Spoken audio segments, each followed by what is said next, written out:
Governor Barnett, would you say in a sentence to British viewers why you oppose this platform of the Democratic Party which seeks to give Negro Americans their full rights under the Constitution? In the first place, it is contrary to the constitutional provisions of our Constitution. Why is that? It takes away the rights of the state, local self-government, to control and direct the activities of their own affairs.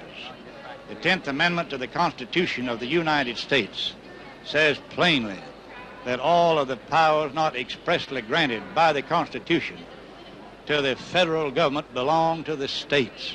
If this now then, there's no provision in the Constitution anywhere giving the federal government a right to deal in local affairs. It's just not there. But the federal government does have the Constitution does guarantee to all American equal rights under the law, doesn't it? Equal rights, that's true. That's true. But the states are capable of giving those equal rights. Local self-government can give those equal rights the same as the federal government. Governor, if this platform is carried, will you campaign for the party candidate in the election? Well, I can't answer that yet. Are you going to walk out of this convention, Governor? I can't answer that yet. Thank you very much, Governor. I have no intention of walking out.